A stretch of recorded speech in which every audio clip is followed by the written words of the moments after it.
Deep within the timeless sands of Egypt, beneath the towering shadow of the Great Pyramid of Giza, lies a secret older than history itself. For thousands of years, this ancient marvel has stood as a silent guardian, its weathered stones whispering of forgotten knowledge until now. Hidden beyond the reach of explorers and archaeologists for centuries, 30 secret chambers have recently been uncovered, their existence revealed through cutting-edge technology that peels back the layers of time like never before.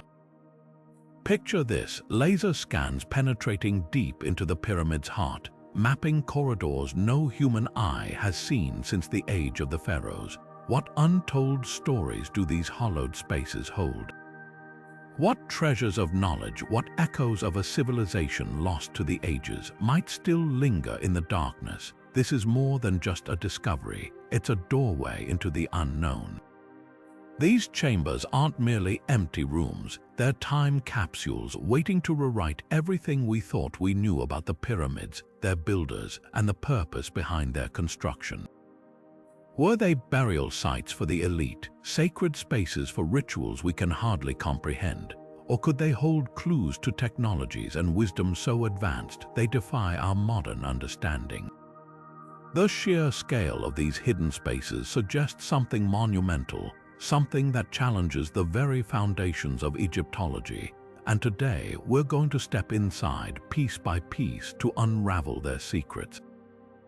Imagine walking those narrow, dust-choked passages, your fingertips brushing against walls inscribed with symbols meant to endure eternity. Feel the weight of history pressing in around you as we reconstruct these chambers digitally, revealing their layouts, their possible functions, and the tantalizing hints they offer about the past. This isn't just a tour of ancient architecture, it's a detective story, a quest to solve mysteries that have haunted scholars for generations. From the precision of their construction to the eerie absence of artifacts, every detail raises new questions. So join me as we venture beyond the beaten path, beyond the well-trodden tourist routes, into the shadows where the pyramid's true secrets have been hiding all along. The journey starts now. One of the most intriguing mysteries begins in the Queen's Chamber, a modest room deep within the Great Pyramid, long overshadowed by its grander counterpart, the King's Chamber. In 1993, researchers made a startling breakthrough: two narrow shafts, each barely 8 inches wide, extending from the chamber's walls. Initially dismissed as symbolic passageways or simple ventilation channels, these shafts soon became the focus of intense scrutiny. Why? Because unlike the shafts in the King's Chamber, which opened to the outside, these appeared to lead nowhere, their purpose shrouded in uncertainty. Then came the robots. Engineers designed specialized machines small enough to navigate these claustrophobic tunnels, crawling through the darkness inch by inch. What they found sent shockwaves through the archaeological world. At the end of each shaft, sealed behind layers of limestone, were tiny doors, complete with ornate copper handles. The discovery ignited a firestorm of debate. Ventilation systems don't need doors, and symbolic pathways don't require handles, so what were they hiding? Some scholars argue these shafts served a spiritual function, acting as conduits for the Queen's soul to ascend to the stars. Ancient Egyptian texts describe similar pathways, linking burial chambers to celestial realms. Others point to the precision of their construction. The angles align with specific stars, suggesting an astronomical purpose. But here's where it gets even more fascinating. When later expeditions drilled through one of the doors, they found another sealed passage behind it. The shafts weren't just sealed, they were deliberately obscured, as if guarding something. Could there be artifacts waiting beyond those barriers, scrolls of lost knowledge, relics from a forgotten ritual, or even evidence of technologies we've yet to understand? The copper handles hint at something intentional, something meant to be accessed, but by whom and for what purpose? Every attempt to explore further raises more questions than answers. And so, the Queen's Chamber airshafts remain one of the pyramid's greatest enigmas, a puzzle carved in stone, waiting for its final piece.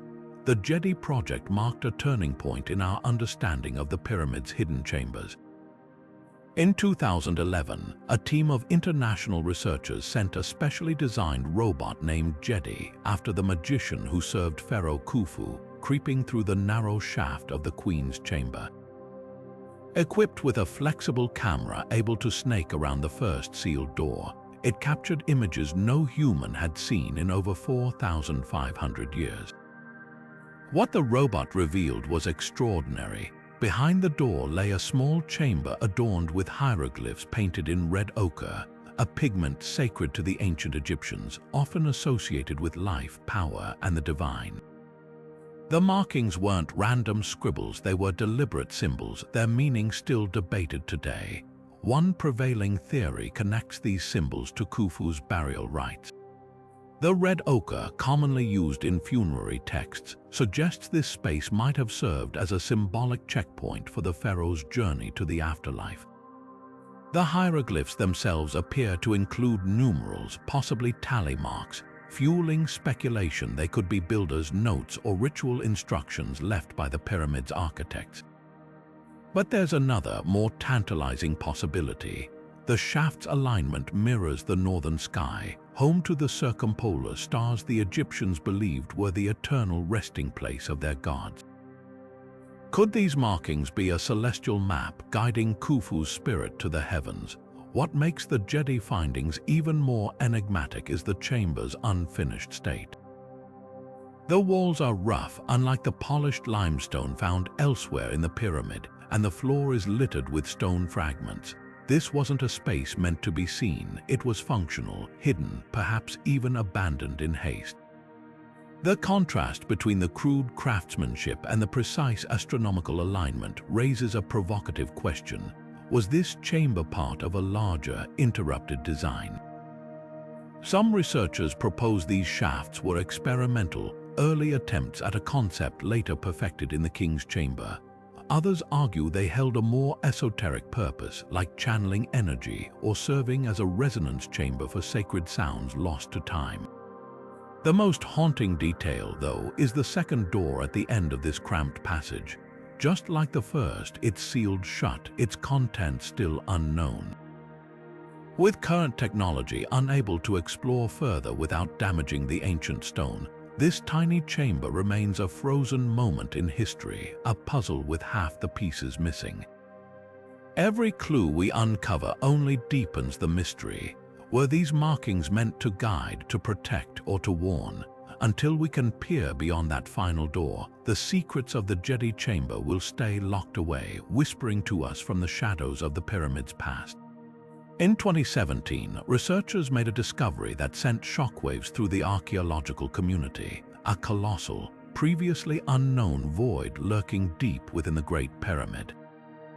Dubbed the Big Void, this hidden chamber stretches nearly 100 feet long, looming above the Grand Gallery like a silent giant. The team uncovered it not with shovels or picks, but with cosmic rays, specifically muon radiography, a cutting-edge technique that uses subatomic particles to peer through solid stone. The results were undeniable, an enormous, empty space, its purpose as mysterious as its existence. What could such a vast chamber be hiding? Some experts argue it's a structural marvel, a relief space designed to distribute the crushing weight of the pyramid's upper layers. The Grand Gallery, with its steep incline and soaring ceilings, already showcases the builder's ingenuity in managing stress and strain. Perhaps the Big Void was their ultimate safety measure, a hidden buffer against collapse. Others propose a more tantalizing theory. This could be Khufu's true burial chamber, concealed to thwart tomb robbers. After all, the so-called King's Chamber, long assumed to be his final resting place, was found empty, its sarcophagus lidless, its treasures vanished. Then there's the unsettling possibility that the void isn't a finished chamber at all, but an abandoned construction phase. The pyramid's inner layout reveals subtle shifts in design, as if plans changed midway. Could this space have been intended for something grander, a sacred room or ritual space before being sealed off and forgotten? The debate grows even more heated when it comes to exploring the void. While muon scans confirm its existence, they can't reveal its contents or precise dimensions. The challenge now lies in accessing it.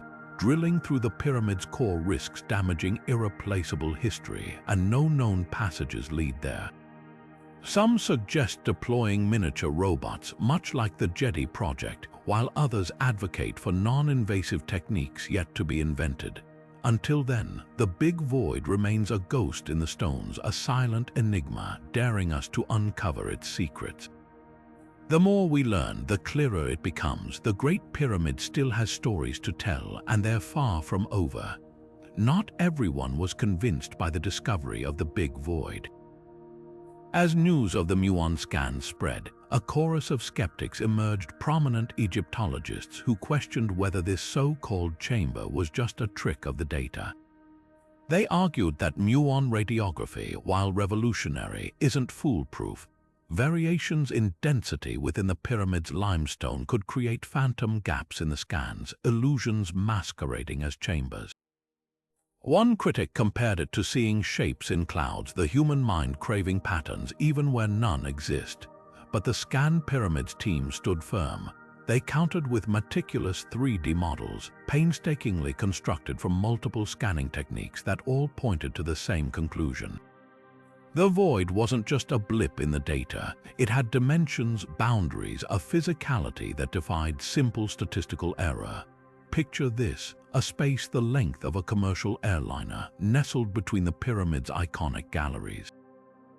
The scans even revealed subtle echoes of the Grand Gallery's corbelled ceiling within the void, suggesting deliberate architectural parallels. What fueled the debate further was the team's transparency. They released raw data for peer review, inviting scrutiny, yet the divide persisted. Traditionalists insisted that if the void were real, there'd be some mention in ancient texts or at least a structural clue in the visible architecture.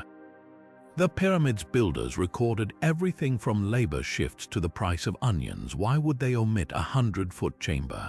On the other side, technologists pointed to history's precedent. Remember the hidden chambers in Tutankhamun's tomb? Those walls, once dismissed as solid, concealed entire rooms. The difference now is the tools. Muon scanning doesn't just see through stone. It reconstructs emptiness in 3 dimensions, revealing voids with scientific precision. So who's right? The answer might lie in the void itself. Until someone physically reaches it, the debate will rage on. A clash between tradition and technology, between the weight of history and the promise of discovery. And that's the thrill of the chase. Every layer peeled back only thickens the mystery. Beneath the Great Pyramid's foundation lies a chamber so enigmatic it defies easy explanation, the subterranean chamber. Unlike the precision-cut halls above, this space feels raw, almost primal, with rough-hewn walls and a gaping pit descending into darkness. Early archaeologists dismissed it as unfinished, an abandoned project frozen in time.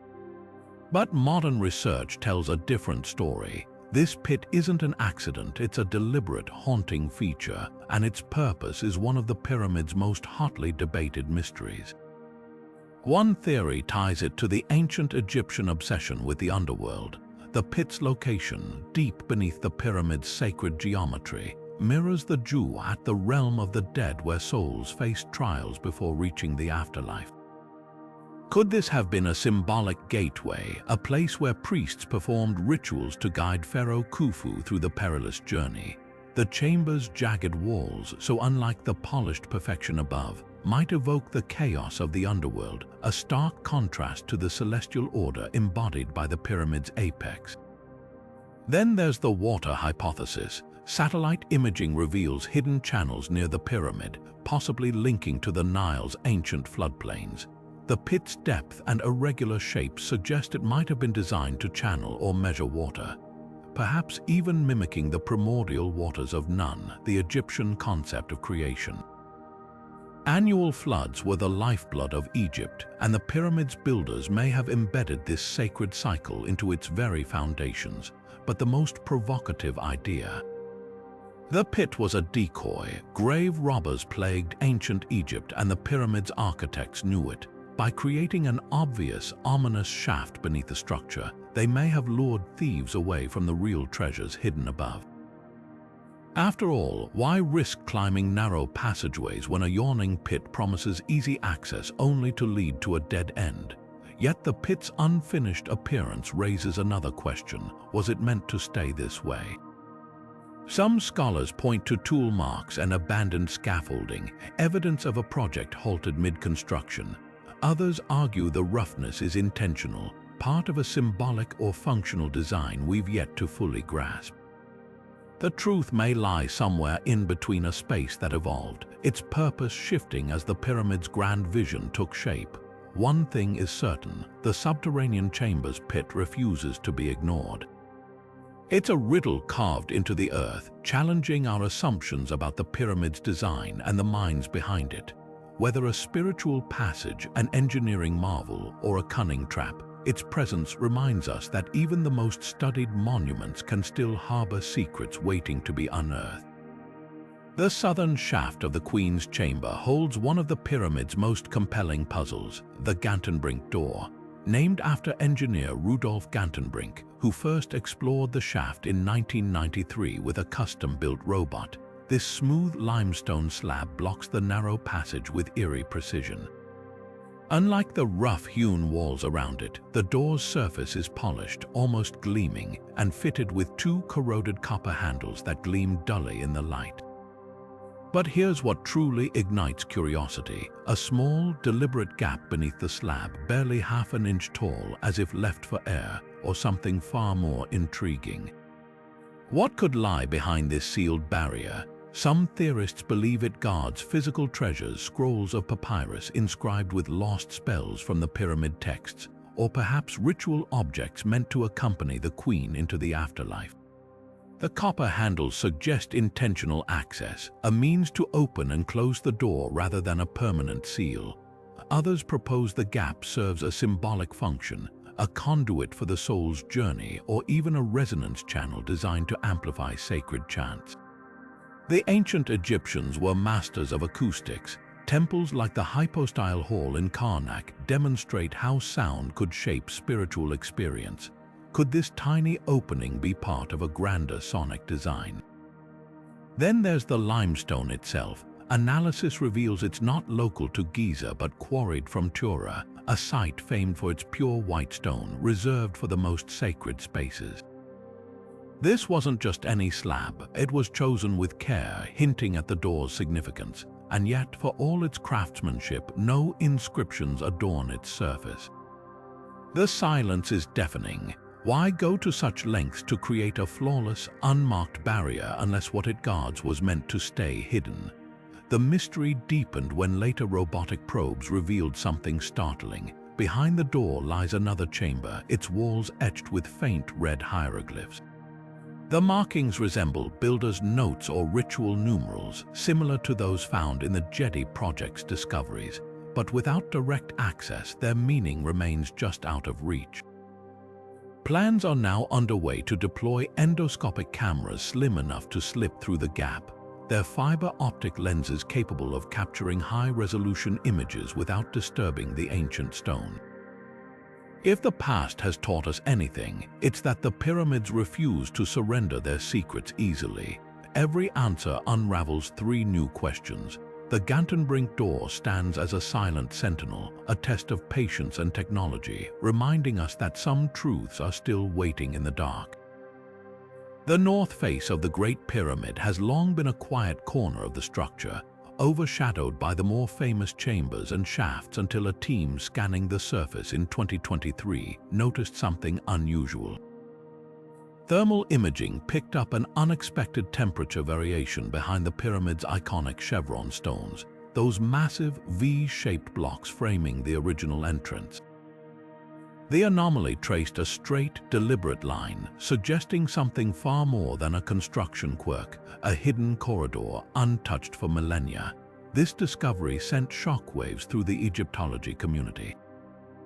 Unlike the smooth, polished passages inside the pyramid, this corridor appears rough, its walls uneven, a stark contrast to the precision the ancient builders are known for. Many believe it could be a remnant of the original construction ramp, repurposed and sealed once the pyramid was complete. After all, the logistics of hauling 2.5 million stone blocks into place would have required an elaborate ramp system. But here's the twist: the corridor doesn't align with any known ramp design. Its path angles sharply inward, almost as if diverting attention from its true purpose. Could this be more than just a discarded construction aid? Some researchers argue the corridor leads to an undiscovered treasury, a secret vault where Khufu's most precious funerary goods might still lie hidden. The chevron stones themselves offer a clue: their unique design isn't just decorative. These massive blocks act as a weight distribution system, shielding whatever lies behind them from the pyramid's crushing weight. If you wanted to hide something permanently, this would be the perfect architectural camouflage. Thermal scans alone can't confirm what's inside, but the implications are tantalizing. Similar corridors in other pyramids have revealed caches of ritual objects, even entire secondary burial chambers. The angle of the passage suggests it might intersect with deeper, unexplored sections of the pyramid, possibly linking to the legendary Big Void. For now, the corridor remains sealed, its secrets guarded by time and stone. Non-invasive techniques are being refined to peer deeper without disturbing the structure, but one thing is certain: the Great Pyramid still has stories to tell, and this hidden passage might be the next chapter. Every scan, every image pulls back another layer of the mystery, reminding us that even after 4,500 years, the past isn't done speaking. In the year 820, the Abbasid Caliph Al-Ma'mun ordered his men to tunnel into the Great Pyramid, driven by legends of unfathomable riches hidden within. What they carved became known as Al-Ma'mun's Tunnel, a jagged, roughly hewn passage that bypassed the pyramid's original entrance, brute forcing its way through limestone blocks. For centuries, this tunnel was dismissed as little more than the scar of a failed treasure hunt. But recent scans reveal something startling: hidden voids branching off its path, their geometry too precise to be accidental. These aren't cracks or collapses, they're deliberate spaces, sealed off and forgotten. Contemporary accounts from Arab historians add fuel to the mystery. They describe encountering intricate mechanisms deep inside the pyramid, doors that slid shut on their own, ceilings that rained dust when disturbed, even statues that spoke warnings. Could these voids be the remnants of such devices? One theory suggests they housed counterweight systems designed to seal passages or trigger traps when activated. The ancient Egyptians were master engineers. The pyramid's very construction relies on principles of balance and leverage. It's not hard to imagine them devising safeguards to protect their sacred spaces. Then there's the loot hypothesis. Scans show the voids align with known chambers but veer abruptly, as if diverting around plundered rooms. X-ray analysis of the tunnel walls reveals tool marks consistent with hurried excavation, not systematic archaeology. Perhaps Al-Ma'mun's men did find something, and these voids are what they left behind, stripped clean and sealed to conceal their theft. Yet the absence of debris is puzzling. If these were ransacked chambers, where's the rubble? Where are the broken artifacts, the scattered remnants of a forced entry? The most haunting possibility is that the voids weren't meant to keep people out, but to keep something in. Ancient texts speak of the pyramid as a house of energy, a place where the boundaries between worlds grew thin. Were these spaces ritual containment zones, holding objects or forces deemed too dangerous to expose? Modern scanners pick up odd mineral deposits in the surrounding stone, traces of metals like copper and gold that don't match the pyramid's known construction materials. Al-Ma'mun's men claimed they found nothing but an empty sarcophagus, but the tunnel's jagged path, the ghostly voids beside it, and the eerie accounts of singing stones suggest otherwise. The pyramid guards its secrets well, even from those who think they've broken through. Every scan, every probe only thickens the enigma, proving that some doors, once opened, refuse to stay shut. Hidden along the Great Pyramid's western flank lies a void so unexpected, it rewrote our understanding of the structure's inner workings. In 2020, a team of researchers using ground-penetrating radar stumbled upon an anomaly, a rectangular cavity roughly 30 feet long, tucked behind the pyramid's outer casing stones. Dubbed the West Side Cavity, this space doesn't align with any known passage or chamber. Its isolation and precise dimensions suggest it wasn't an afterthought but a deliberate feature, carefully integrated into the pyramid's design. So why would the builders carve out a hidden space in such a critical location? One theory points to engineering brilliance. The cavity sits directly above the pyramid's original construction ramp, where thousands of limestone blocks were hauled into place. Researchers propose it may have served as a counterweight chamber, a secret pulley system disguised within the masonry. Picture this: massive ropes threaded through the cavity, connected to sledges below, allowing workers to lift multi-ton stones with minimal effort. The ancient Egyptians were masters of mechanics. The pyramid itself is a testament to their ingenuity. This hidden space could be the missing link in explaining how they achieved such impossible precision without modern technology. But there's another, more mystical possibility. The West held profound significance in ancient Egyptian cosmology. It was the direction of the afterlife, where the sun descended into the underworld each night. The cavity's position aligns with celestial events, particularly the setting sun during the autumn equinox. Could this have been a sacred repository for ritual objects? Archaeologists have found similar niches in other pyramids, often containing offerings to the gods' ceremonial vessels, inscribed tablets, or even the tools used in the pyramid's consecration. The cavity's depth and seclusion would have made it ideal for safeguarding such treasures from robbers or the elements. What makes the West Side Cavity especially tantalizing is its inaccessibility. Unlike the Big Void or the Queen's Chamber shafts, there's no clear path to reach it. Radar scans show it sealed behind layers of pristine limestone, untouched since the pyramid's completion. Some speculate it might connect to undiscovered networks deeper within the structure, while others argue it was always meant to remain closed, a silent guardian of secrets too potent to reveal. Until technology advances enough to explore without damaging the ancient stone, the cavity's true purpose remains suspended between legend and science. It's a reminder that even now, after centuries of scrutiny, the Great Pyramid still guards its mysteries with the same fierce devotion as the day it was built. Every scan peels back another layer, but the answers, like the cavity itself, stay just out of reach. 30 miles south of Giza, in the shadow of Dosha's bent pyramid, lies a clue to one of Egypt's greatest architectural mysteries.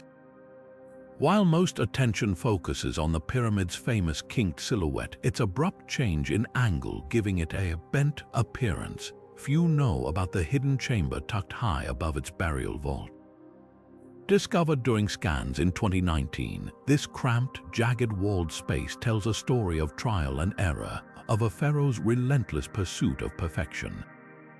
The bent pyramid was Pharaoh Sneferu's ambitious second attempt at pyramid construction, following the catastrophic collapse of his first, the Maiden Pyramid.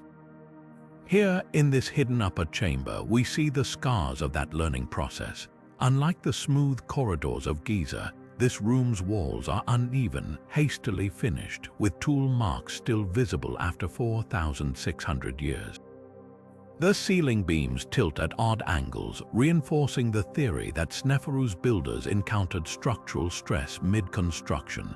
Some Egyptologists believe this chamber was an emergency measure, a reinforcement space carved out when cracks began spiderwebbing through the pyramid's core. But there's another, more intriguing possibility. The chamber's position aligns precisely with stress points predicted by modern engineering models. This wasn't just a patch job, it was a calculated adjustment, evidence of the ancient builders' deep understanding of load distribution. The wall's jagged texture might even hint at their method workers possibly packing the gaps with gypsum mortar, a quick-setting material used to stabilize shifting stones. Then there's the chamber's isolation. No corridors lead to it. The only access would have been through narrow shafts long since filled with debris. Was this space meant to be sealed forever? Its location directly above the burial chamber raises spiritual questions too. In Egyptian cosmology, the pyramid's apex symbolized the pharaoh's ascent to the stars. Could this hidden room have been a symbolic waypoint, a resting place for Sneferu's soul during its celestial journey? The bent pyramid's upper chamber is more than an architectural footnote. It's a frozen moment in Egypt's engineering evolution. Here, Sneferu's builders pivoted from tradition, adapting their plans in real time. The jagged walls aren't signs of failure, they're the birthmarks of innovation, proof that even the mightiest monuments were built one lesson at a time. The Red Pyramid at Dosha has long stood as a triumph of ancient engineering, the first true smooth-sided pyramid ever built. For centuries, archaeologists believed they'd mapped its every chamber, from the steep descending corridor to the massive, cathedral-like burial vault where Pharaoh Sneferu's sarcophagus was supposedly laid to rest. But in 2022, advanced LiDAR scanning technology peeled back the layers of this 4,600-year-old monument to reveal something astonishing. A previously unknown compartment hidden high in the pyramid's northern flank, sealed so perfectly that not even a whisper of its existence had surfaced until now. This hidden room defies easy explanation. Its dimensions, roughly 12 feet by 8, don't match any known architectural template from Sneferu's reign. Unlike the pyramid's main chambers with their soaring ceilings and precise masonry, this space is surprisingly modest, its walls unadorned. The real enigma lies in its location. Positioned directly above the pyramid's entrance axis, the room aligns with the path of the northern stars, celestial guides the Egyptians believed carried pharaohs to the afterlife. That deliberate placement has sparked intense debate. Could this be Sneferu's true burial chamber, concealed to outwit tomb robbers? The empty sarcophagus in the lower vault might have been a decoy, a ruse to divert attention from the real prize hidden above. Then there's the Ka chamber theory. In ancient Egyptian belief, the Ka, a person's life force, required a physical anchor even after death. High-status tombs often included dedicated spaces housing statues or offerings to sustain the Ka eternally. The room's orientation toward the northern sky, the domain of the imperishable stars, suggests it could have served this sacred function. Unlike burial chambers, which were meant to be sealed forever, Ka chambers sometimes allowed priestly access for rituals. The compartment's hidden but not inaccessible position, accessed via a narrow shaft now filled with debris, hints at this dual purpose, both secret and serviceable. What truly tantalizes researchers are the LiDAR shadows, faint, rectangular outlines within the room that could be anything from collapsed shelves to a second, smaller sarcophagus. The scans can't confirm their composition, but the echoes suggest metal, possibly copper or gold. If this were Sneferu's final resting place, why leave the lower sarcophagus empty yet so grand? Unless the division was intentional, a physical body below, a spiritual presence above, a duality reflecting the Egyptians' complex views on death and eternity. The Red Pyramid's secret compartment forces us to reconsider everything we thought we knew about Sneferu's burial. For a pharaoh who pioneered pyramid design, failure wasn't an option. Every angle, every corridor, every hidden space was a calculated step toward immortality. Whether this room held his body, his spirit, or something beyond our modern understanding, one thing is certain. After 4 millennia, Sneferu's pyramid still has secrets to share. And with each technological breakthrough, we inch closer to hearing them. Beneath the shadow of Saqqara's Step Pyramid, the oldest stone structure in Egypt, lies a subterranean world so intricate it rivals the labyrinth of Greek myth. Pharaoh Djoser's burial complex isn't just a single tomb, it's a sprawling network of 11 underground tunnels, their walls lined with over 40,000 stone vessels, each one a silent witness to a ritual we're only beginning to understand.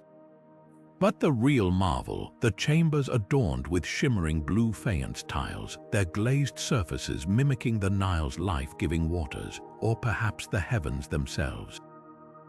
These tunnels weren't haphazardly dug.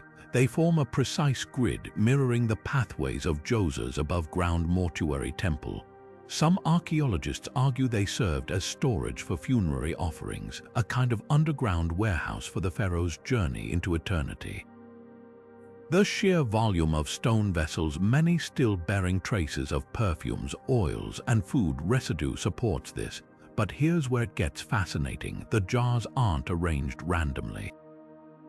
They cluster in specific chambers, their types and contents varying by location, as if each room had a dedicated purpose in the afterlife's logistics.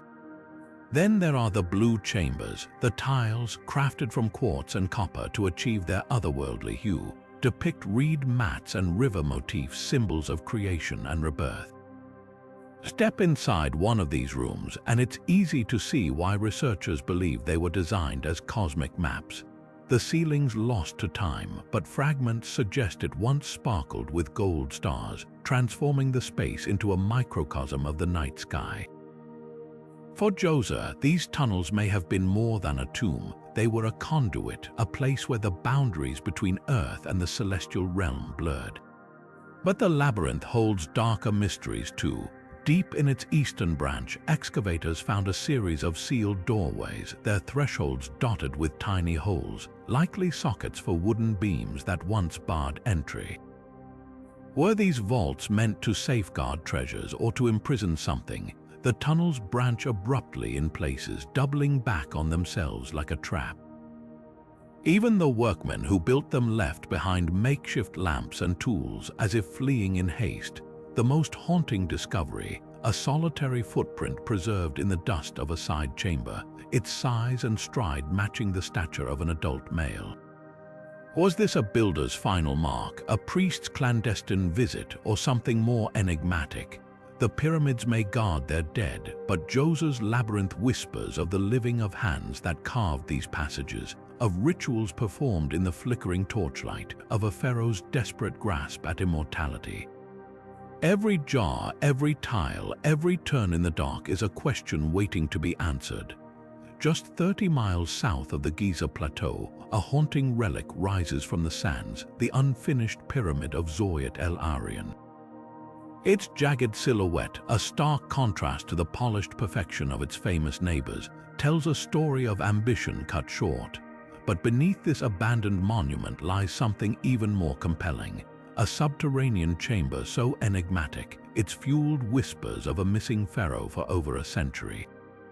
Descending into this crypt feels like stepping into a time capsule frozen mid-creation.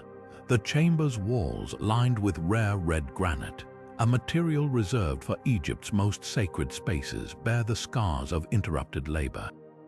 Chisel marks streak across the stone in frantic, uneven patterns, as if workers downed tools in sudden urgency. At the room's heart yawns a rectangular pit, its edges too precise to be accidental. 19th century explorers claimed to find a mysterious sarcophagus here, a polished stone box that vanished under mysterious circumstances before proper documentation. Was this the intended resting place of a ruler history forgot? Theories spiral like desert winds. Some scholars point to the pyramid's unique design, which suggests it was destined to rival Djoser's Step Pyramid in scale. The granite lining, an extravagant touch for an unfinished project, hints at a burial chamber meant for someone of tremendous importance. Then there's the pit's peculiar depth, 17 feet, matching the dimensions of later royal sarcophagi. But if this was a pharaoh's tomb, why was it abandoned? Clues lie in the debris. fragments of pottery dating to the 4th dynasty, the era of Khufu, alongside tools left mid-task. The most tantalizing lead comes from a crumbling ledger in Cairo's Antiquities Museum. It documents an excavation in 1860 by German archaeologist Carl Richard Lepsius, who reportedly extracted a sarcophagus of unusual design from the site. The entry ends abruptly, the object's fate unknown. Modern scans reveal drag marks at the pit's base, grooves consistent with something heavy being hauled away. Could this have been the burial vessel of an ephemeral king, a ruler stricken from records during turbulent times? The 4th dynasty was no stranger to power struggles. Gaps in the royal lineage still puzzle Egyptologists. One compelling candidate is Pharaoh Baka, a shadowy figure mentioned only in fragmentary inscriptions. Some believe he briefly succeeded Jedefer, Khufu's son, before being erased from monuments. The pyramid's location, style, and abandoned state align with a reign cut brutally short, but without the sarcophagus or inscriptions, proof remains elusive. What's undeniable is the chamber's eerie magnetism. Unlike the grand tombs of Giza, this space feels frozen in trauma, a snapshot of ambition interrupted. The granite walls, half polished, catch the light in jagged streaks, as if the very stone mourns what might have been. Whether a king's lost crypt or a monument to some deeper mystery, Zoyat El Arian's chamber refuses to surrender its secrets. It stands as a reminder that in ancient Egypt, even the unfinished could hold the weight of eternity. The Medum Pyramid stands as a haunting silhouette against the Egyptian skyline, its crumbling core a testament to one of history's most dramatic engineering failures. But beneath its collapsed outer layers lies a secret few have dared to explore. A vertical shaft plunging straight down into the earth, its depth still uncharted. Discovered during surveys in the 1960s, this narrow passage drops over 50 feet, its walls lined with meticulously placed limestone blocks. Unlike the grand galleries of Giza, this shaft feels claustrophobic, almost furtive, as if its builders never intended it to be found, and at its base, groundwater seeps through the stones, hinting at something even more extraordinary, a submerged chamber waiting in the dark. This shaft isn't just a structural oddity, it's a window into a pivotal moment in pyramid evolution. The Medum Pyramid marks Pharaoh Huni's ambitious attempt to bridge the gap between the old step pyramids and the smooth-sided marvels that would follow. Archaeologists believe the shaft may have been part of an abandoned burial plan, a prototype for the subterranean chambers later perfected at Dosha and Giza. The waterlogged lower section suggests an even bolder theory, that Huni's architects experimented with underwater crypts, mirroring the primordial waters of creation central to Egyptian cosmology. Imagine a burial vault intentionally flooded, its treasures and texts preserved beneath a sacred lake within the pyramid itself, a concept later abandoned when the structure's catastrophic collapse forced a redesign. Tool marks along the shaft's walls reveal frantic revisions. Chisels scored deeper here, patches of mortar slathered there, evidence of engineers scrambling to adapt as the pyramid's outer casings began sliding away. Some Egyptologists argue the shaft was repurposed as a drainage channel to stabilize the failing structure, its original ritual significance forgotten. Others point to its alignment with the northern stars, a hallmark of royal tomb design, insisting it always had a spiritual function. The truth may lie in the artifacts recovered nearby, fragments of alabaster vessels and copper tools stamped with Huni's name, abandoned mid-construction as if workers fled a looming disaster. What truly chills the bones, though, is the shaft's inaccessibility. Modern attempts to pump out the water have failed. The chamber below remains just out of reach, its secrets dissolved in time. Sonar scans show vague, angular shapes submerged in the murk. Could these be the remnants of a sarcophagus or the collapsed ceiling of a royal crypt? Until technology allows us to explore further, the shaft remains a ghostly fingerprint of Huni's vision, a fleeting bridge between the stepped past and the smooth-walled future. It's a reminder that even in failure, the pyramids guard their most profound lessons not in their triumphs, but in their scars. The Pyramid of Amenem, Hat III at Hawara, is a monument wrapped in riddles, its crumbling facade belying the engineering marvel hidden beneath. At first glance, it seems like just another ruin until you uncover the secret buried deep in its core. A burial chamber crafted from a single block of quartzite, a stone so hard it would take modern diamond-tipped drills to carve. This 20-ton sarcophagus wasn't just placed in the chamber, it was sealed beneath a 55-ton slab, a barrier so immense it suggests the pharaoh feared something far worse than grave robbers.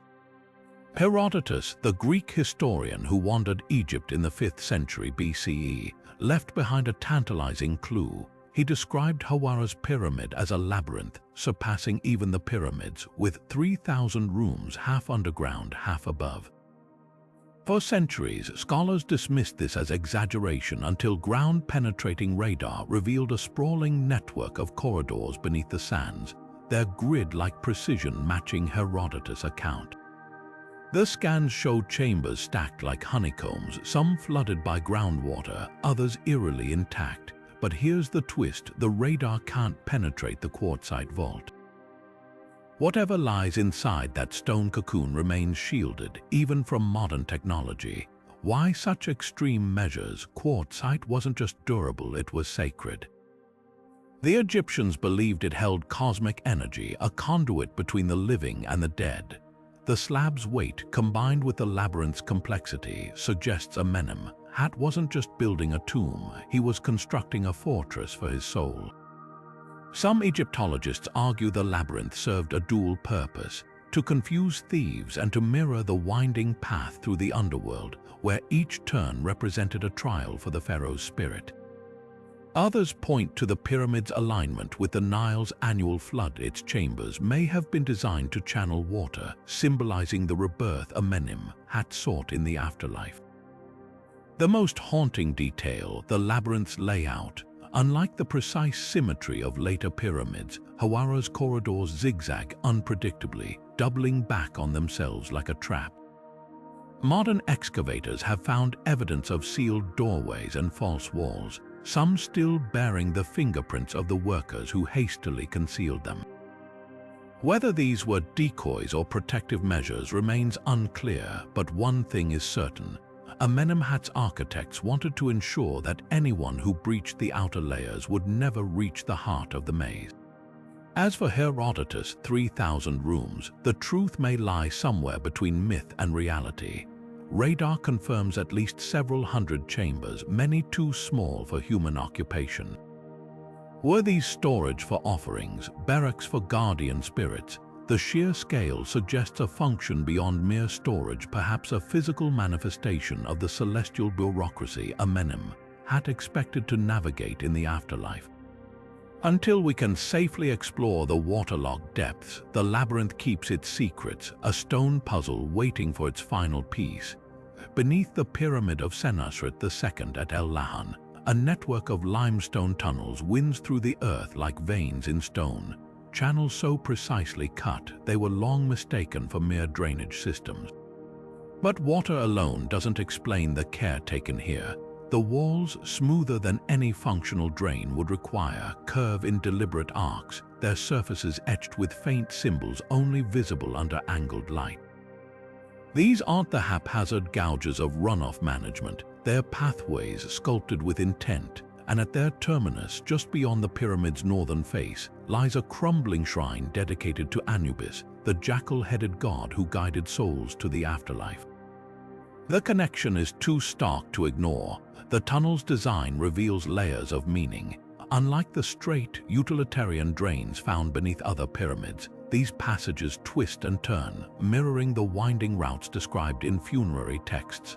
The meandering journey a soul took through Juwat, the Egyptian underworld. Archaeologists have found traces of resin and charcoal in the stone channels, substances used in purification rituals, not flood control. Even the slope defies practicality. While true drainage systems angle sharply downward, these decline gently, as if meant to be traversed rather than flushed. Then there's the Anubis connection. The shrine's placement isn't incidental. Its entrance aligns perfectly with the tunnel's end, suggesting a ceremonial progression from the pyramid's burial chamber through the subterranean labyrinth to the god's threshold. Ancient Egyptians believed Anubis met the dead at the crossroads of worlds, weighing their hearts against Mat's feather. Could these tunnels have been a physical manifestation of that final pilgrimage? A way for Senusret's spirit to symbolically pass from his tomb to the divine judge. The strongest evidence lies in the artifacts. Excavations near the shrine uncovered ritual vessels and fragments of a statue, a canine-headed figure clutching a scepter. Most telling are the footprints preserved in the clay lining one tunnel, smaller than a man's, barefoot. Priests of Anubis were known to perform rites barefoot as a sign of purity. These prints, frozen in time, trace the steps of those who may have guided the pharaoh's soul through these very passages, chanting spells from the Book of the Dead. Modern engineers have tested the tunnel's drainage capacity and found them shockingly inefficient. A single heavy rain would overwhelm their gentle gradient. Yet they've endured for millennia, bone dry in a region prone to floods. The truth is written in the stone itself. These weren't built for water, they were built for eternity. The Pyramid of Unas at Saqqara may lack the grandeur of Giza's towering giants, but hidden within its weathered walls lies one of Egypt's most profound astronomical mysteries: two narrow shafts, barely wider than a handspan, cutting through the pyramid's core at precise angles. Unlike the cramped passageways of other tombs, these channels weren't built for human passage. Their purpose was far more celestial. One shaft points unerringly toward Orion's belt, the constellation the Egyptians linked to Osiris, god of the afterlife. The other aligns with Sirius, the brightest star in the night sky, associated with Isis, the divine mourner who resurrected Osiris. These weren't ventilation ducts or construction quirks. They were spiritual highways designed to guide the pharaoh's soul straight into the heavens. The walls of Anubis's burial chamber add another layer to this cosmic blueprint. Carved with the earliest known pyramid texts, spells to aid the king's journey to the stars, the inscriptions describe his transformation into an imperishable one among the circumpolar constellations. But what truly captivates researchers are the hidden niches flanking the sarcophagus. Shallow recesses too small to hold offerings, yet meticulously angled to catch the first light of dawn during the winter solstice. Some scholars believe these alcoves once held celestial maps, sheets of gold or polished bronze etched with star patterns now lost to time. The alignment is too precise to be coincidence. When sunlight struck these surfaces at the correct angle, the chamber may have erupted in reflected constellations, a mirror of the night sky wrapping the pharaoh in starlight as he began his voyage. Recent infrared scans reveal something even more extraordinary: microscopic traces of powdered lapis lazuli embedded in the shaft walls. This deep blue stone, imported from Afghanistan, symbolized the vault of heaven in Egyptian art. Its presence suggests the shafts were ritually anointed, their surfaces perhaps painted to mimic the cosmos. Picture this: as Anubis's spirit ascended through these passages, it would have moved through a tunnel of shimmering blue, dusted with flecks of pyrite to mimic stars, emerging into the celestial realm as the texts promised. The pyramid wasn't just a tomb, it was a launch pad for divinity. Yet the greatest enigma lies in the shaft's engineering. How did builders achieve such flawless alignment without compasses or modern tools? Studies show the angles match the stars' positions not during Anubis's reign, but centuries earlier.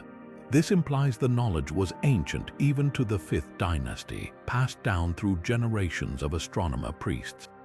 Some argue the shafts encode a forgotten understanding of precession, the slow wobble of Earth's axis that shifts stellar positions over millennia. If true, the pyramids may hold older secrets than we dare imagine. The silence of those empty niches speaks volumes. Whatever they once held, celestial maps, ritual objects, or something beyond our grasp, their absence reminds us that the fullest understanding of Unas's pyramid might still be written in the stars themselves, waiting for us to decipher their light. Deep beneath the Pyramid of Teti at Saqqara, archaeologists in 2021 uncovered a discovery that changed our understanding of early pharaonic burial customs. A series of small, interconnected chambers fanning out from the king's burial vault like the rays of the sun. Unlike the grand galleries of Giza, these rooms were intimate, their walls lined with fragments of pink granite, a stone so rare it was often reserved for the most sacred spaces. But what makes this subterranean network truly fascinating isn't just the material, it's the layout. Each chamber is perfectly square, their doorways aligned along cardinal axes, as if mapping out the pharaoh's eternal domain. Were these storage rooms for the royal viscera, safeguarded in canopic jars, or something far more symbolic, the pharaoh's private palace, replicated in stone for his afterlife? The pink granite offers a vital clue. Quarried from Aswan over 500 miles to the south, this stone was a luxury reserved for kings and gods. The fragments found here show precise tool marks, suggesting they once formed part of larger fixtures, perhaps altars or ceremonial basins. Then there's the arrangement. The chambers mirror the floor plan of an elite Egyptian residence, complete with a central reception space flanked by smaller rooms. Ancient texts describe the afterlife as a perfected version of earthly existence, where the deceased pharaoh would hold court among the gods. Could these chambers have been designed as a celestial home, each room serving a ritual purpose? One chamber stands out. At the network's eastern edge, excavators found a low bench carved directly into the limestone, its surface stained with resin and traces of natron, a salt used in mummification. This wasn't just storage, it was a workspace. The placement aligns with spells from the pyramid texts, which describe the eastern sky as the realm of rebirth. Here, priests may have performed the final rites, preparing Teti's body and organs for their journey. The adjacent rooms, their walls bare but for faint ochre smudges, could have held the sacred vessels themselves, 4 containers for the liver, lungs, stomach, and intestines, each watched over by a different deity. Yet there's an alternative interpretation. Some Egyptologists argue the chambers represent the houses of eternity, a concept from later funerary texts where each room symbolized a stage of the soul's transformation. The pink granite, with its rosy hue reminiscent of dawn, might have evoked the daily resurrection of the sun god Ra. If true, Teti's architects weren't just building a tomb, they were constructing a machine for resurrection, each chamber a cog in the celestial mechanism. The most tantalizing find, a single, unmarked jar buried beneath the floor of the westernmost room. Too small to hold organs, its interior bears traces of myrrh and honey, ingredients for the sacred unguents mentioned in the pyramid text. Was this the pharaoh's secret reserve, a backup for rituals gone awry, or a final offering hidden where only the gods could find it? The answer may lie in the stone itself. Every chip of pink granite, every stain on the walls whispers of a ritual world we're only beginning to decode. Teti's pyramid isn't just a burial site, it's a blueprint for immortality.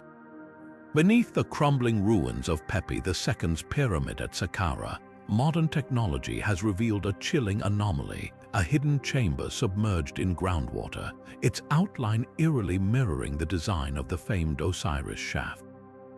When researchers deployed ground-penetrating sonar in 2019, the scans returned an unmistakable signature, a rectangular void 30 feet below the pyramid's foundation, perfectly aligned with the cardinal directions. The resemblance to the Osiris shaft at Giza is uncanny. Both feature a vertical drop leading to a waterlogged crypt. Both are oriented toward the constellation Orion, and both are shrouded in whispers of ritual drowning, a practice tied to the god of the underworld. But here's what sets Pepi's chamber apart. Coptic texts from the 6th century describe a drowned sanctuary beneath this very pyramid, where priests supposedly submerged relics of Osiris to harness their chaotic power. Could this be the physical proof of that legend? The Osiris connection runs deeper than architecture. Pepi II ruled for an unprecedented 94 years, a reign so long it destabilized Egypt's old kingdom. Historians speculate his obsession with eternal life led to radical experiments merging royal burial rites with Osirian resurrection myths. The chamber's location, directly beneath the pyramid's axis, suggests it was no accident. Ancient engineers knew groundwater would seep in over time, yet they dug anyway. Why? One papyrus fragment recovered nearby describes a ritual where the pharaoh's sarcophagus would be bathed in Nun's flood, a symbolic return to the primordial waters from which creation sprang.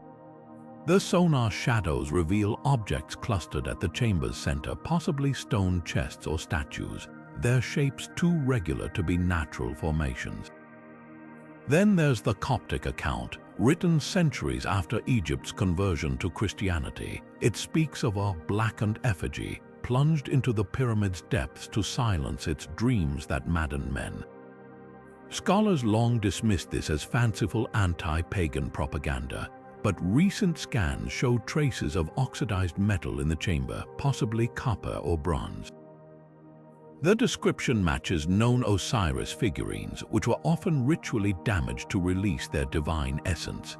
If artifacts lie submerged there, they could rewrite our understanding of how Osiris worship evolved, from a death and rebirth allegory to something far more tangible. The real enigma, access. Unlike the Osiris shaft, which was excavated in the 1930s, Pepi's chamber remains sealed by layers of limestone and rising water.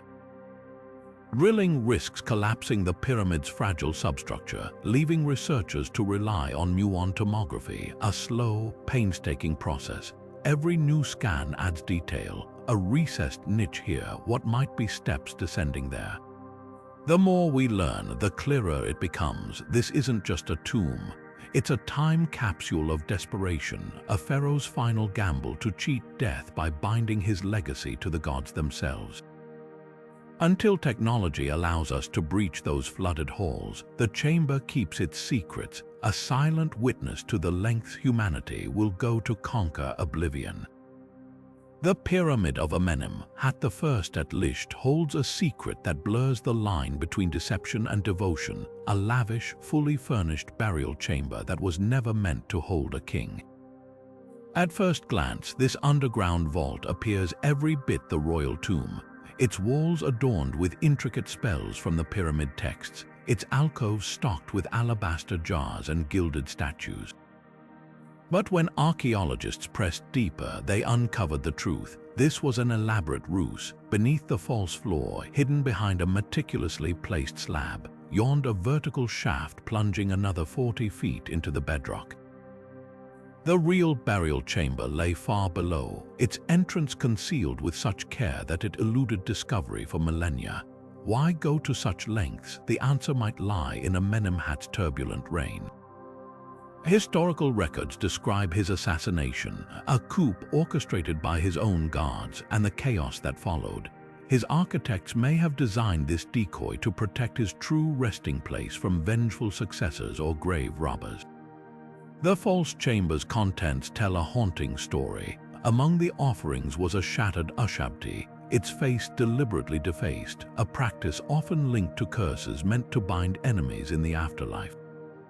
Even more chilling were the remnants of a wooden chest, its lock sealed with a clay stamp bearing the hieroglyph for protection or perhaps containment. The deeper shaft only deepens the mystery. When researchers finally reached the true burial vault, they found its walls scorched as if subjected to intense heat. Scattered across the floor were fragments of blackened metal, later identified as bronze from ceremonial daggers. Some Egyptologists believe these were relics of the assassination, ritually buried with the king to neutralize their dark power. Others point to the shaft's alignment with the star Sirius, suggesting a purification right the fierce heat of the celestial dog star burning away the treachery that claimed Amenemhat's life. The most unsettling discovery, a narrow side chamber, its ceiling etched with rare execration texts, spells meant to repel evil.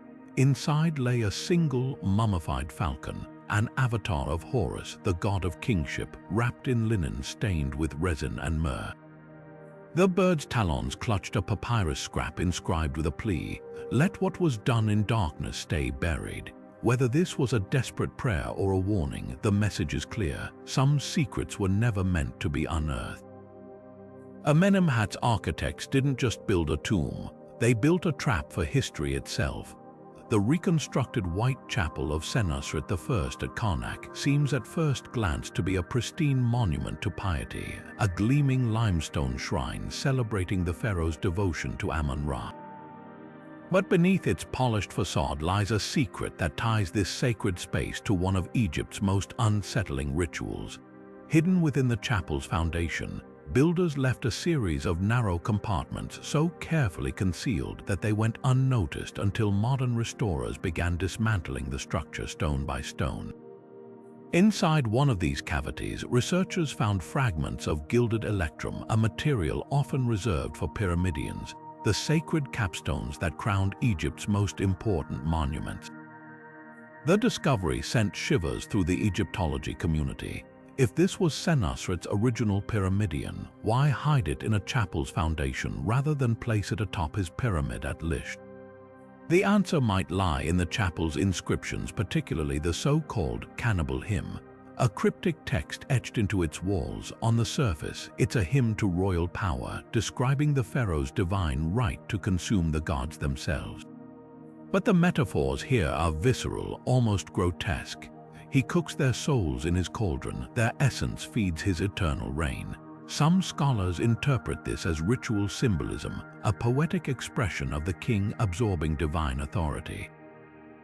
Others point to the chapel's hidden caches and propose something more literal, that these compartments once held physical remnants of ritual offerings, perhaps even fragments of earlier pyramidions, consumed symbolically to transfer their sacred power to Senusret's reign. The electrum fragments deepen the mystery. Analysis reveals they were deliberately broken, their edges bearing tool marks consistent with ceremonial scoring. In ancient Egyptian cosmology, gold was the flesh of the gods, electrum its divine alloy. By shattering the pyramidion, the pyramid's spiritual lightning rod, and sealing it beneath his chapel, Senusret may have been enacting a form of architectural cannibalism, dismantling the old to fuel the new. The chapel's alignment supports this theory. Its axis points not to Senusret's own pyramid but to the older, ruined monuments of the Fourth Dynasty, as if drawing power from their decay. Then there's the matter of the other caches. While one held pyramidion fragments, another contained a bundle of linen-wrapped bones, animal, not human, but arranged in a pattern mirroring the human skeleton depicted in the cannibal hymns accompanying illustrations. The bones show signs of burning, hinting at sacrificial rites. Were these offerings meant to feed the hidden pyramidion, sustaining its magic beneath the chapel's floor? Or were they warnings, relics of a darker ritual meant to guard the pharaoh's stolen divinity? The most haunting clue comes from the chapel's ceiling. Faint traces of red ochre outline a single recurring symbol, a mouth consuming a star.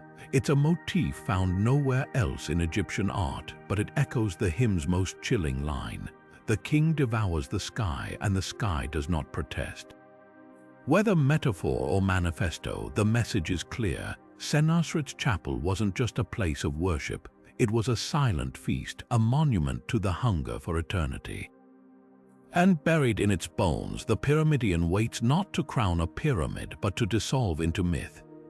Buried beneath the sands near Dosha, the pyramid of Amenemhat II hides a glittering secret, a shaft so crammed with treasures, its discovery in 1900 rewrote our understanding of Middle Kingdom wealth. When archaeologists cleared the rubble from a narrow side passage, they stumbled upon a trove of jewelry that defied explanation. Silver bracelets hacked into pieces, lapis lazuli beads scattered like blue stars, and golden amulets depicting gods with hollow eyes.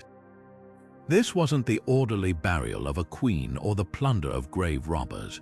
The chaotic arrangement, bracelets severed cleanly, some twisted as if wrenched apart, suggests a ritual, not a theft. But what kind of ritual demands the destruction of such priceless offerings? The jewelry's craftsmanship tells one story. These pieces weren't mass-produced trinkets but masterworks, their intricate filigree and inlay techniques matching royal workshops of Amenemhat's era. The silver alone would have been a fortune. Egypt had no native silver mines, relying on trade with the Aegean and Anatolia. Yet the way these treasures were treated tells a darker tale. Forensic analysis reveals the bracelets were deliberately split with chisels, some fragments bearing tiny nicks where the blade slipped. This wasn't hasty looting, it was systematic dismantling, as if rendering the object spiritually inert. One prevailing theory points to the Hebsed festival, a jubilee celebrating the pharaoh's 30-year renewal of power. Ancient texts describe rituals where old regalia was killed to make way for new symbols of authority. The hacked silver, once worn by Amenemhat's queen or daughters, might have been ceremonially disassembled to transfer its protective magic to fresh jewelry. But there's a twist. Several amulets depict Taweret, the hippopotamus goddess of childbirth, a figure rarely linked to royal jubilees. This leads to the second, more provocative explanation, a desperate plea to the gods. Amenemhat's reign was marked by famine and unrest. Could this have been an offering not of celebration but of atonement? The mutilated bracelets, their silver symbolizing the moon god Khonsu's bones, may have been severed to release their divine essence, a sacrifice to restore balance. The lapis beads, imported from Afghanistan and prized for their celestial blue, could represent tears of the sky goddess Nut, shed for a starving kingdom. The shaft's location deepens the enigma. Unlike traditional treasure caches nestled near burial chambers, this one was tucked into a construction corridor, sealed under debris as if hidden in haste. No inscriptions identify its purpose, no paintings hint at its meaning.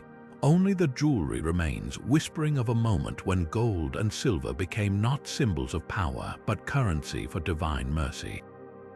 The violence done to these objects speaks louder than any text, a stark reminder that even for pharaohs, survival sometimes meant breaking what they cherished most. Beneath the pyramid of Senusret III at Dosha, a flooded tunnel snakes through the bedrock like a submerged serpent, an eerie echo of the mythical waterways the ancient Egyptians believed carried souls through the underworld. Discovered during routine scans in 2017, this waterlogged passage bears an uncanny resemblance to the Osirian, the mysterious underground structure linked to the cult of Osiris at Abydos. But unlike the Osirian still, sacred pools, Senusret's tunnel pulses with groundwater, its depth shifting with the Nile's distant tides. The symbolism is inescapable. This isn't just an architectural anomaly. It's a liquid highway to the afterlife, a physical manifestation of the perilous journey the pharaoh's spirit would undertake. In 2019, a team of divers equipped with cutting-edge sonar and rebreathers attempted to navigate the tunnel, hoping to uncover artifacts or inscriptions that might reveal its purpose. The mission ended abruptly when the divers encountered a series of vertical shafts, unnatural, perfectly square openings plunging into even deeper darkness. Currents swirling around these voids made descent impossible, forcing the team to retreat. But their limited footage revealed something unsettling. The walls near these shafts were scored with deep grooves, as if massive stones had once slid into place, sealing whatever lay beyond. The tunnel's construction mirrors descriptions from the Book of Gates, a funerary text detailing the solar bark's nightly voyage through 12 underworld caverns. Each gate required a password, a test of purity. Were these submerged shafts designed as ritual checkpoints, their barriers now lost to time or deliberately removed? The water itself adds another layer of mystery. Samples taken near the tunnel's entrance contain traces of natron and palm wine, substances used in mummification and offerings. This wasn't just seepage, it was intentional. Ancient engineers may have channeled groundwater into the passage, transforming it into a living replica of Nun, the primordial ocean. The pyramid's alignment supports this theory. Its causeway points toward the Nile's floodplain, and the tunnel's angle suggests it once intersected with a now-dried canal. During the annual inundation, water would have surged through this channel, reenacting the cosmic cycle of death and rebirth.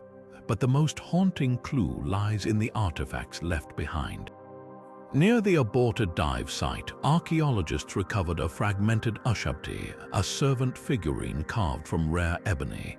Its inscription deviates from the standard funerary script, reading instead, "I navigate the black water so the king may cross." Was this figurine a spiritual guide meant to assist Senusret's soul where mortal divers couldn't, or a warning left by those who knew the tunnel's true dangers? Until technology allows safe exploration, the answers remain suspended in those dark waters, a liquid riddle flowing through 4,000 years of silence. The tunnel refuses to surrender its secrets, guarding them as fiercely as the gods guarded the gates of the underworld. Deep within the pyramid of Amenhotep II at Thebes, a discovery in 1898 shattered our understanding of royal burials. A side chamber packed with not one, but 9 meticulously wrapped mummies tucked away like secrets in the dark. These weren't anonymous nobles. Forensic analysis revealed they were pharaohs and queens of the New Kingdom, including the mighty Thutmose III and the revered Rameses the Great. The arrangement was too deliberate to be accidental. Each body had been carefully relocated, their original tombs stripped of valuables, yet their mummification preserved with reverent precision. This wasn't looting, it was a rescue. The leading theory points to the chaos of the 21st dynasty, when tomb robbers and political instability plagued the Valley of the Kings. High priests, fearing the desecration of Egypt's greatest rulers, may have orchestrated a clandestine operation to gather the most vulnerable mummies and rebury them in Amenhotep's pyramid, its labyrinthine corridors offering safer refuge. Hieratic inscriptions on the chamber walls, hastily scrawled in charcoal, include phrases like "protected in the shadow of the hawk," a likely reference to Amenhotep, whose name means Amun is satisfied. The priests wouldn't have acted without divine sanction, suggesting this was both a strategic and spiritual endeavor. But another, more unsettling possibility emerges from the evidence. Some mummies showed signs of rewrapping with atypical materials, linen stamped with the insignia of a previously unknown priesthood. Could this have been the work of a shadowy reburial cult operating outside official channels? Ancient texts speak of the followers of the Hidden One, a sect devoted to reclaiming and reconsecrating the dishonored dead. The presence of Wedjat-eye amulets tucked beneath the bandages of Rameses III, a symbol of restoration, hints at rituals far beyond mere preservation. The most haunting detail, one mummy, still unidentified, was found separated from the others, its face covered by a gilded mask not of the New Kingdom style but of a later era. The mask's inner surface bore a single etched word, "Awakened." Whether this was a priest's plea, a prophecy, or a warning, the message lingers. These weren't just bodies in hiding, they were sovereigns awaiting a resurrection only their protectors understood. The chamber's very existence forces us to ask, were the priests saving these kings from thieves or preparing them for something far greater? The silence of those linen-wrapped figures offers no easy answers, only the echo of a devotion that outlasted empires. At the edge of Egypt's sacred city of Abydos, the Pyramid of Ahmose hides a secret that blurs the line between conquest and ceremony, a subterranean complex littered with the weapons of Egypt's most reviled enemies, the Hyksos. When ground-penetrating radar peeled back the layers of this buried structure in 2023, researchers expected the usual funerary offerings, statues, amulets, perhaps a ceremonial dagger. Instead, they uncovered something far more visceral. Chamber 23, a sprawling annex accessible only by a narrow, rubble-choked passage. held hundreds of weapons, bronze axes with notched blades, shattered chariot wheels still bearing the spiral patterns of Hyksos craftsmanship, even fragments of scale armor stamped with the serpent insignia of their kings. These weren't the pristine relics of a pharaoh's armory. They were battle-worn, some bent beyond repair, others blackened by fire. The question hanging in the dust-choked air, were these trophies of war ritually interred, or did Ahmose intend to wield them again in the afterlife? The Hyksos connection is undeniable. Ahmose I, founder of Egypt's new kingdom, is famed for expelling these foreign rulers after generations of occupation. Texts from his reign boast of burning their cities, breaking their bows, yet the objects in this chamber tell a subtler story. Forensic analysis reveals meticulous care in their arrangement, axes grouped by type, chariot parts stacked as if awaiting reassembly. This wasn't a haphazard dump of spoils, it was a curated collection. The presence of Hyksos seals, deliberately placed atop weapon caches, suggests a symbolic transfer of power. By burying these objects beneath his pyramid, Ahmose may have been performing the ultimate act of dominance, forcing his enemies' own arms to serve him eternally. But there's another, more unsettling possibility. Mixed among the Hyksos weapons were Ahmose's own Kopish swords with royal cartouches, shields painted with the eye of Horus. This wasn't just a display of victory, it was an arsenal. Ancient Egyptian funerary texts describe battles in the underworld, where the deceased pharaoh must fight chaos serpents and demonic forces to reach paradise. Could Ahmose have stockpiled these weapons for literal combat beyond death? The chamber's architecture supports this theory. Niches in the walls mimic barrack storage, and the floor bears grooves that may have held weapon racks. Even the ceiling is unusual, painted not with stars but with a mural of swirling dust clouds evoking a battlefield's haze. The most telling clue, however, lies in the chamber's deepest recess. A single, unmarked stela stands against the far wall, its surface etched with a spell from the Book of the Dead. "I shall strike with the strength of those I have conquered." The grammar is telling present tense, not past. Ahmose wasn't commemorating his victories, he was preparing for new ones. Whether these weapons were meant as offerings, reinforcements, or a grim warning to the gods themselves, their silent presence in the dark forces us to reconsider what the ancients truly believed awaited them after the last breath. The chamber isn't just a tomb, it's a manifesto carved in bronze and blood. High on the cliffs of Deir el-Bahri, the mortuary temple of Hatshepsut hides a wound in its stone, a chamber meticulously scraped clean, its walls scarred by the furious strokes of ancient chisels. This isn't mere decay or the wear of centuries. Every gouge, every erased contour tells a story of vengeance. When archaeologists first uncovered this vandalized room in the early 20th century, they assumed it was another casualty of time. But infrared imaging in 2006 peeled back the layers of history, revealing ghostly traces of pigment clinging stubbornly to the stone. The scans exposed what someone had tried so desperately to destroy: a towering figure adorned with the double crown of Upper and Lower Egypt, her face unmistakably that of Hatshepsut, the female pharaoh who dared to rule as a king. The scale of the erasure is staggering. Not a single inch of the chamber's original art survives intact. Yet the technology revealed something even more provocative: the outlines of a ceremonial beard, the crook and flail of kingship clutched in once painted hands, even the remnants of a caption declaring her son of Ra. These weren't just depictions of a queen, they were assertions of divine right, carefully crafted to mirror the iconography of male pharaohs. The infrared scans also detected something unexpected beneath the vandalism: patches of gypsum plaster, applied not to prepare the wall for new art, but to physically seal the original images beneath a blank slate. This wasn't impulsive destruction, it was systematic annihilation, a ritual unmasking of Hatshepsut's reign. All evidence points to Thutmose III, her stepson and successor. After Hatshepsut's death, he launched a campaign of damnatio memoriae, the condemnation of memory, scrubbing her name and image from monuments across Egypt. But this chamber feels personal. The chisel strikes cluster around her face and regalia, as if each blow were a denial of her legitimacy. Yet the violence of the erasure betrays its own irony. In trying to obliterate her, Thutmose preserved her story more indelibly than any untouched relief.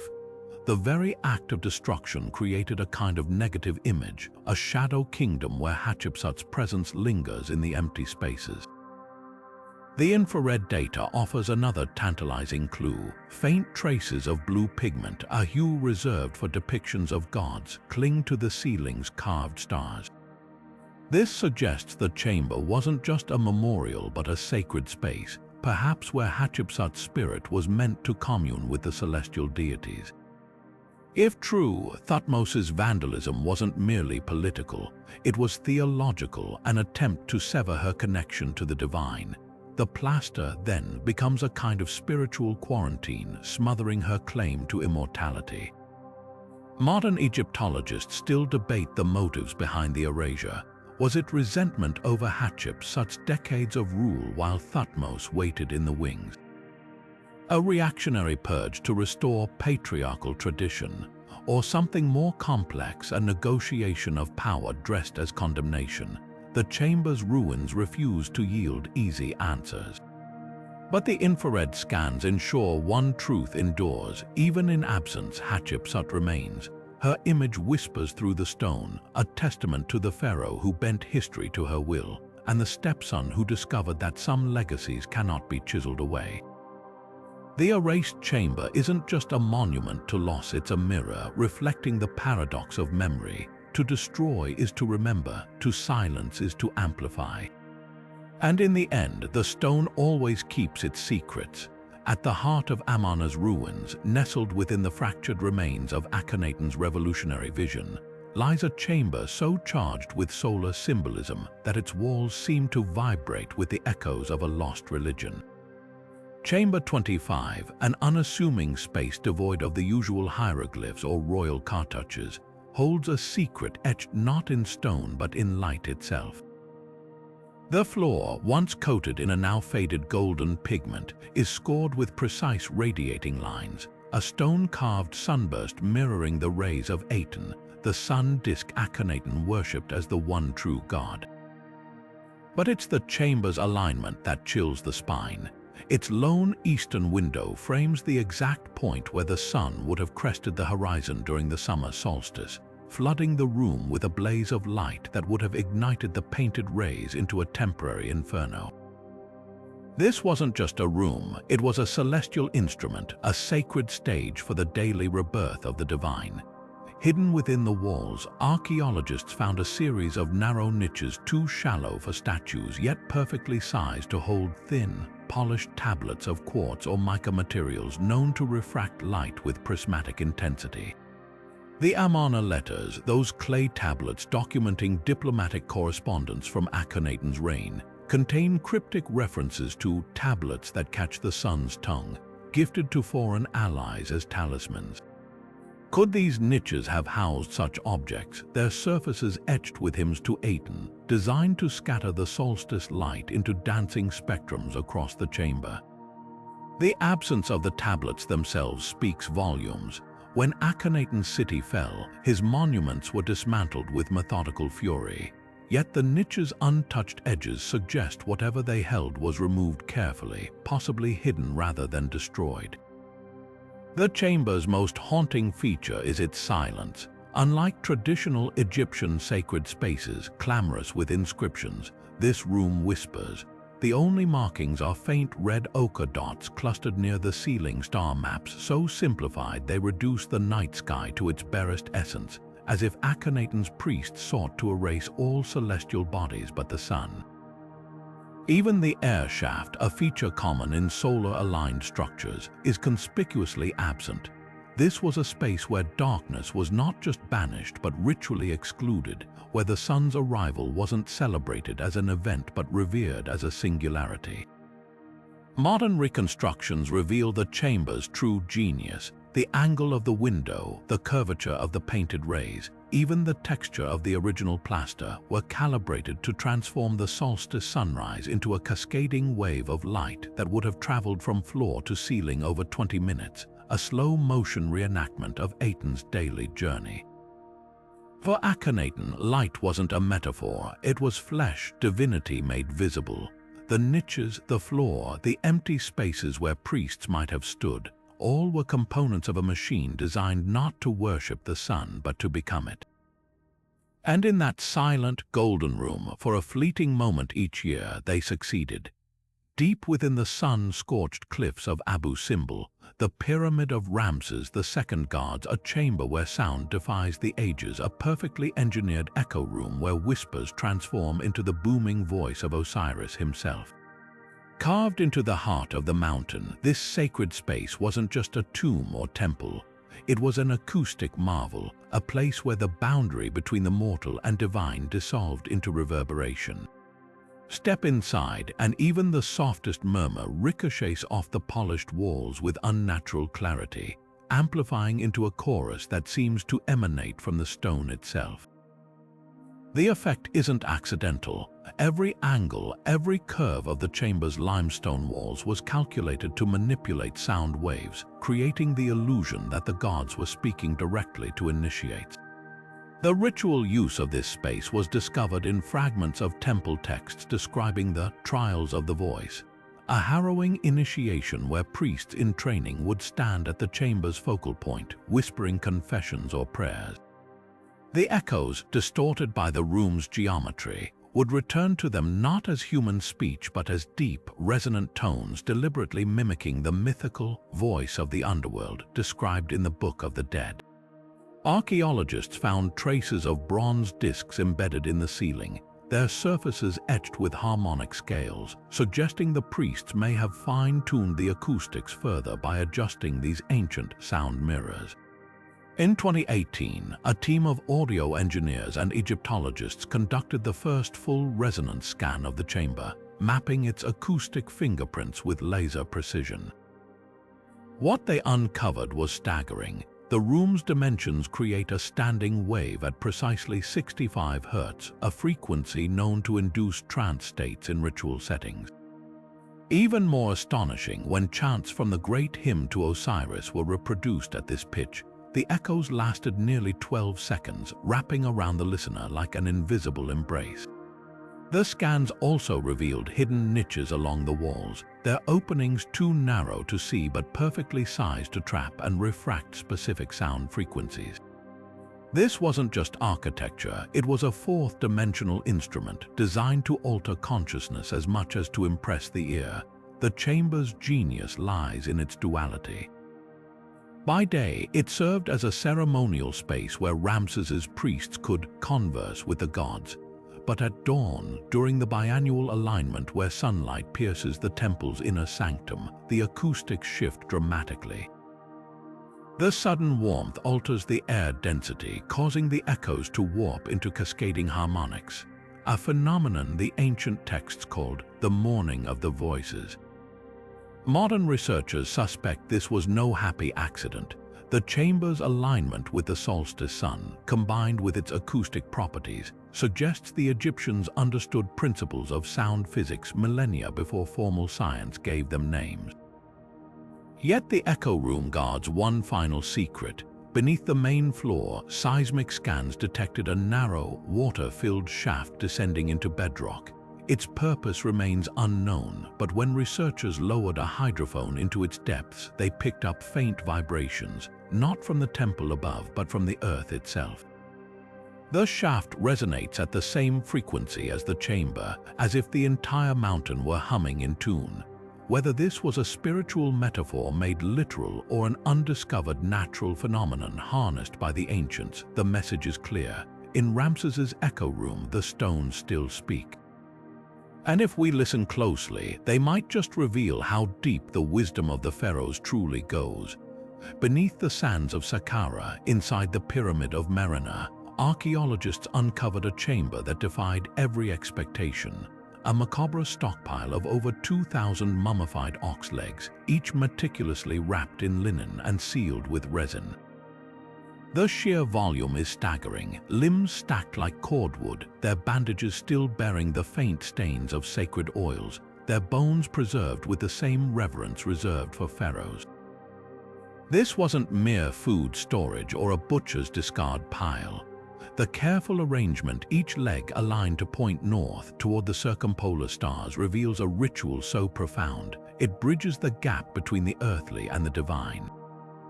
At the heart of this mystery lies the Heb-Sed festival, the jubilee celebrating a pharaoh's 30-year renewal of power. Ancient reliefs depict herds of cattle being paraded before the king, their legs symbolizing the strength and stability of his reign. But the pyramid texts, those sacred spells carved into royal tombs, speak of something grander, the cattle of heaven, celestial beings whose limbs were said to hold up the sky.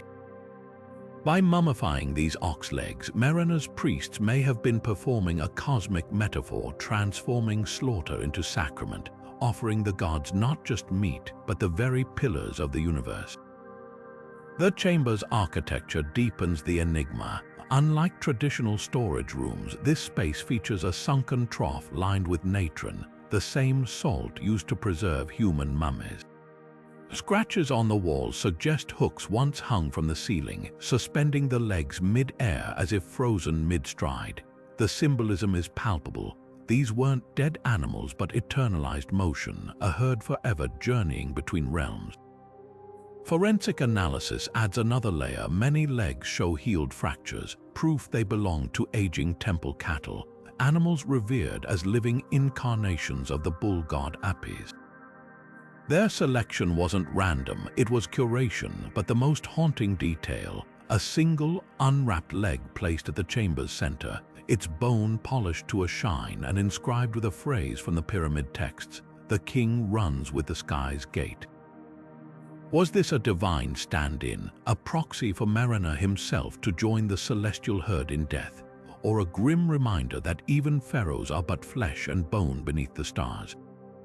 The answer might lie in the residue found on the walls, traces of myrrh and roasted barley, ingredients for the offering of the first step, a rite meant to animate the legs for their otherworldly march. This chamber forces us to reconsider the boundaries of ritual. For the ancient Egyptians, death wasn't an end but a transformation, and every act, even the preservation of a single limb, could ripple across eternity. The ox legs of Merenna's pyramid aren't just relics, they're a prayer in bone and linen, a plea for endurance written in the language of the divine herd. And as the stars wheel overhead, their silent vigil continues, a testament to the lengths humanity will go to touch the infinite. Perched atop the pyramid of Uzakaf at Saqqara, nearly lost to the elements, lies one of Egypt's most enigmatic solar sanctuaries, a rooftop chapel so small a grown adult can barely stand within its walls. At its center, a miniature obelisk barely 3 feet tall glints with flecks of gilded electrum, its pyramidion catching the first and last light of each day. This unassuming structure holds a significance far beyond its size, acting as a direct conduit between the pharaoh and the sun god Ra. The chapel's design is a marvel of symbolic compression. Every element, from the obelisk's precise east-west alignment to the chamber's celestially angled walls, mirrors the grand solar temples of Heliopolis on a miniature scale. The obelisk itself is the key to unraveling this mystery. Unlike the towering monoliths of later dynasties, this diminutive version echoes the sacred Benben stone of Heliopolis, the primordial mound upon which Ra first manifested at creation. Ancient texts describe the Benben as a piece of the sun, a physical fragment of divine light. Uzakaf's architects may have replicated it here to tether his pyramid to that original moment of cosmic order. Infrared scans reveal the obelisk's surface was once coated in a thin layer of meteoritic iron, a material the Egyptians associated with the bones of the gods. When dawn struck its surface, the metal would have ignited with a reddish glow, mimicking the sun's birth on the horizon. But why place such a sacred object on the pyramid's roof, exposed to the elements? The answer lies in the chapel's unique access point, a narrow stairway hidden within the masonry, too steep for casual ascent. This wasn't a space for public ritual, it was a private ascension pathway, likely used only by the king or high priest during solar festivals. The walls, though weathered, still bear traces of a painted starscape, their blue pigment mixed with ground lapis lazuli to mimic the night sky. At noon, when the sun reached its zenith, the obelisk's shadow would have bisected this celestial map perfectly, aligning with a painted solar bark, the vessel carrying Ra through the heavens. The chapel's most haunting feature is its acoustics. Unlike the echoing grand halls of Karnak or Luxor, this tiny space absorbs sound, creating a vessel of near-total silence. Archaeologists theorize this was intentional, a sensory distillation to heighten the experience of solar communion. When the wind strikes the obelisk at the correct angle, it produces a faint bell-like tone, a phenomenon recorded in priestly manuals as the voice of Ra. Modern experiments with replica obelisks confirm the effect. The electrum capstone acts as a natural resonator, vibrating at a frequency that aligns with the harmonic chants used in solar liturgies. Userkaf's solar chapel forces us to reconsider the intimacy of Egyptian state religion. This wasn't just monumental propaganda, it was a deeply personal technology for transcendence. By compressing the cosmic into the miniature, the pharaoh bridged the unimaginable vastness between earth and sun, mortal and god. The chapel's survival is a testament to that ambition, a finger of stone and metal still pointing skyward, still whispering to the light, 4,500 years after its king's last sunrise. Buried beneath the fractured limestone of Neferefre's unfinished pyramid at Abusia, a discovery in 1982 rewrote our understanding of the 5th dynasty's darkest hour. Unlike the golden treasures typically associated with royal tombs, this chamber held something far more fragile, a cache of papyrus scrolls, their edges crumbling yet their inked hieratic script still shockingly legible after 4.5 millennia. These weren't sacred spells or poetic hymns, but dry administrative records, inventories of linen, lists of temple offerings, and labor rosters detailing shifts of stone haulers. At first glance, they seemed mundane until archaeologists noticed the dates. Each scroll abruptly ended in the same month of Neferefre's second regnal year, as if time itself had stopped. Theories erupted like desert storms. Some scholars argued these were funeral contracts, hastily drafted when the young pharaoh's unexpected death forced his pyramid to be repurposed as a makeshift tomb. The scroll's contents support this: meticulous notes on embalming materials, allocations of mourning cloth, even a ledger marking the delivery of white gold for the mouth, a reference to the ceremonial gold foil used to cover the deceased's lips. But others saw a grimmer narrative. Parallel scrolls from neighboring pyramids mention a great sickness spreading through worker camps that same year. One fragment, recovered from a scribe's trash heap nearby, describes entire villages quarantined with burning brows and blackened limbs. Could Neferefre have fallen victim to an epidemic, his reign cut short before his grand funerary complex could rise beyond its foundation layers? The vault's unfinished state fuels the debate. Unlike the precise masonry of completed pyramids, this chamber's walls are rough-hewn, its ceiling beams uneven. Tool marks zigzag without pattern, suggesting frantic revisions. Most telling is the absence of a sarcophagus niche. The chamber's focal point was instead a simple clay-lined pit, its base littered with charcoal from hurried purification rites.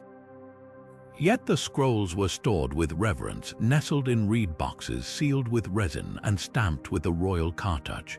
This juxtaposition between chaos and order, abandonment and ritual care, paints a portrait of a court caught between crisis and tradition. Then there's the mystery of the doubled entries. Several scrolls duplicate the same inventories, one version neat and authoritative, the other scribbled in a shaky hand. Paleographers identified two distinct writers, a senior royal scribe and what appears to be an apprentice thrust into responsibility mid-task. the younger handwriting grows progressively messier, as if the scribe were racing against time or illness. One sheet bears a single, smudged line: "The House of Life is empty." In ancient Egypt, the House of Life was both a medical institution and a scriptorium where sacred texts were copied. Its abandonment would have been unthinkable under normal circumstances. The most haunting clue lies not in the ink but in the clay. Sealing nodules still attached to some scrolls bear fingerprints, some adult, some startlingly small. Analysis suggests children as young as 8 were pressing these seals, a task typically reserved for priests or senior officials. In a society that meticulously documented its hierarchies, such a breach of protocol speaks volumes. Whether Neferefre's court was decimated by plague, rebellion, or some other catastrophe, the papyrus vault captures the moment the machine of state faltered. These scrolls were never meant for eternity. They're snapshots of a collapsing present, hastily preserved in a tomb that became a time capsule. And in their mundane details, the counts of linen, the names of laborers, they whisper a truth far more poignant than any grand epitaph: that history isn't always written by the victors. Sometimes it's scribbled by those simply trying to survive.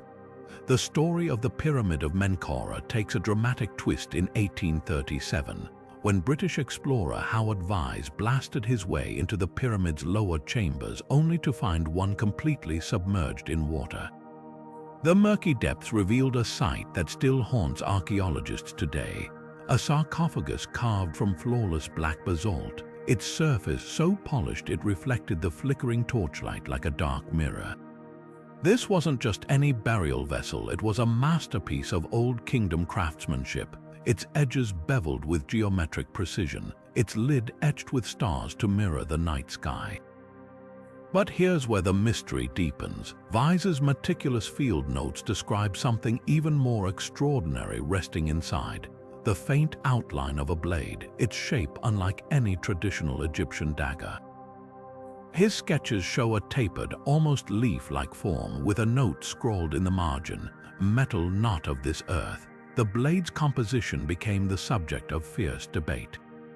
Vyse speculated it was forged from meteoric iron, a material the Egyptians called bir en pet, literally metal from the sky. Ancient texts describe such blades as gifts from the gods, capable of severing the veil between worlds. The timing fits. Menkaure reigned during a period when iron was rarer than gold in Egypt, sourced only from fallen meteorites painstakingly gathered from the desert. But the truth may never be known, because the sarcophagus and its celestial weapon were lost forever when the ship carrying them to England, the Beatrice, sank in a storm off the coast of Spain. All that remains are Vyse's sketches and a single, haunting detail: the sarcophagus's interior was lined with thin sheets of gold, a feature found in no other known royal burial. Was this a sacred insulator meant to shield the pharaoh's body from the blade's otherworldly power? Modern metallurgists have tried to reconstruct the weapon based on Vyse's drawings. The tapered design resembles iron daggers found in Tutankhamun's tomb, but with one key difference: the Menkaure blade's alleged curvature suggests it was forged from a single, massive meteorite fragment, rather than the riveted pieces used later. This would have been a staggering technological feat for the 4th dynasty, requiring temperatures Egypt's furnaces weren't thought to reach. Some scholars argue the blade wasn't a weapon at all, but a ritual instrument, its edge symbolic rather than functional. Supporting this theory, temple reliefs from Menkaure's era depict priests holding similar objects during the opening of the mouth ceremony, a rite meant to animate statues or mummies with divine breath. The underwater chamber itself adds another layer of intrigue. Unlike the pyramid's upper passages, which are bone dry, this space was intentionally flooded, its walls bearing grooves that channeled water from a now dry aquifer. Was this a nod to the primordial waters of Nun, or a practical measure to preserve the sarcophagus's contents? The chamber's alignment offers a clue. It points toward the constellation Ursa Major, which the Egyptians associated with the thigh of Set, the god of chaos.